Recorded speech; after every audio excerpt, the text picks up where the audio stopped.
خدا کے لیے غور کیجیے گا، بڑا حساس مرحلہ ہے۔ تیر، ترکش اور کمان ایک ہی ذات کے ہاتھ میں ہے۔ پرندے کو چاہیے اپنے سر تسلیم کو خم کر لے، اپنی آنکھوں کو بند کر لے تاکہ زندگی کو دوام اور ہمیشگی مل جائے۔ پروں کو پرواز کو بلندی نصیب ہو۔ یہ راز، یہ رموز، یہ اسرار، یہ خدا کی ذات سے جو مربوط ہے، ان کو کوئی نہیں سمجھ سکتا۔ یہ ذات خدا ہے جو پہلے ابراہیم کو خواب دکھاتی ہے، اسماعیل کو میدان میں لاتی ہے، باپ کے ہاتھ میں خنجر تھماتی ہے، بیٹے کو خنجر کے نیچے لٹاتی ہے، اس کے بعد اس کی زندگی کو طویل کر دیتی ہے، ہمیشہ کے لیے اس کے ذکر کو آباد کر دیتی ہے۔ ذات خدا کو کوئی نہیں سمجھ سکتا، اس لیے اپنی رضا کو، اپنی مرضی کو خدا کے حوالے کرنا پڑے گا۔ جو تم چاہتے ہو وہ تم چاہتے ہو، لیکن اگر اپنی چاہت کو خدا کے حوالے کر دیا، اب تمہاری چاہتیں، تمہارے ارادے، تمہاری منتیں سب بلند ہو جائیں گی، تمہارے ارادوں کو پرواز لگ جائے۔ اب آپ کو یہ روایت سمجھ میں آئے گی جو میں بیان کر رہا ہوں۔ میں نے کہا تھا روایت کو سمجھانے سے پہلے تھوڑا سا مقدمہ سمجھ لیجیے۔ سب کچھ اسی کے ہاتھ میں ہے۔ جناب داؤد پر وحی نازل ہوتی ہے، اوحی الی داؤد، جناب داؤد پر وحی نازل ہوئی ہے کہ بندوں کی دو طرح کی خواہشیں ہیں، جاؤ میرے بندوں کو بتاؤ۔ امیر المومنین علیہ السلام اس روایت کو نقل کرتے ہیں۔ وحی نازل ہوتی ہے، داؤد دو طرح کی خواہشیں ہیں، ایک وہ جو تم چاہتے ہو، تمہاری خواہش ہے، تمہاری رضایت ہے، تمہاری منت ہے، تمہاری مراد ہے، وہ تم چاہتے ہو۔ تمہارے پاس دو آپشن ہیں، دو راستے ہیں تمہارے پاس۔ یا تو یہ ہے کہ تم اپنی چاہتوں کو، تمہاری اپنی خواہش کو میری خواہش کے حوالے کر دو۔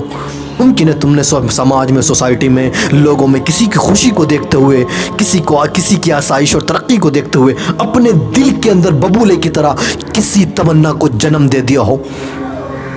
تم نے اگر اپنی خواہشیں ہمارے حوالے کر دی، خدا کے حوالے کر دی، تو کیا ہوگا؟ آتیتک ما ترید، ہم اس سے بھی زیادہ دیں گے جو تم چاہتے ہو، اس سے بھی بہتر دیں گے جو تم چاہتے ہو، اس سے بھی برتر دیں گے جو تم چاہتے ہو۔ یہ خدا کا وعدہ ہے، چونکہ تم نے اپنی بندگی کو خدا کی بندگی میں شامل کر دیا، اپنی ذات کو خدا کی ذات کے حوالے کر دیا، اپنی خوشیوں کو خدا کی خوشیوں کے حوالے کر دیا۔ اب خدا تم سے زیادہ وفادار ہے، تم نے وفاداری دکھائی ہے، خدا تم کو اس سے بھی زیادہ دے گا جو تم چاہتے ہو۔ دوسرا طریقہ یہ ہے کہ تم اپنی خواہش پر اڑے رہے، بس ضد ہو گئے، تم وہی چاہتے ہو جو تم چاہتے ہو، تم نے اپنی خواہشات کو خدا کے حوالے نہیں کیا۔ اب کیا ہوگا؟ چونکہ تم نے اپنی خواہشات کو خدا کی رضایت سے ہٹ کر، اس کی مرضی سے ہٹ کر چاہا ہے، اتعبتک ما ترید، خدا تمہاری خواہشات میں زحمات پیدا کر دے گا، مشکلات پیدا کر دے گا، چونکہ اس کی منشا سے، اس کی رضایت سے، اس کی مرضی سے کوئی نہیں بچ سکتا، اس سے ہٹ کے کوئی نہیں چل سکتا۔ یہاں منطقی دلیل ہے، عقل و شعور کام نہیں کرتے۔ یہ عالم عشق ہے، عالم عرفان ہے، عالم معرفت ہے۔ وہ اگر چاہے اس عالم ہستی سے آپ کے وجود کو بے نشان بنا دے، وہ آپ کی ہستی کو عدم بنا دے، آپ کی ہستی کو ختم کر دے۔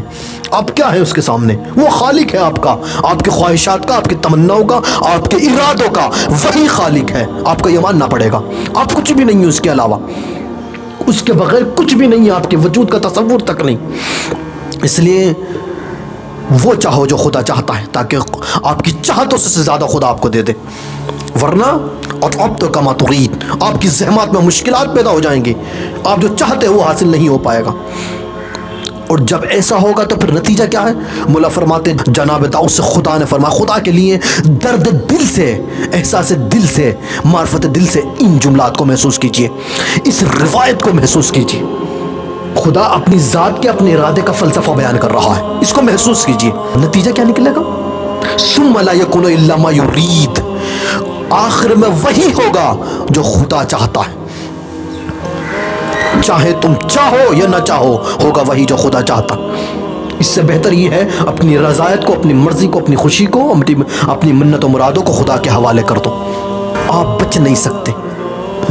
مجھے بتا تیری رضا کیا ہے؟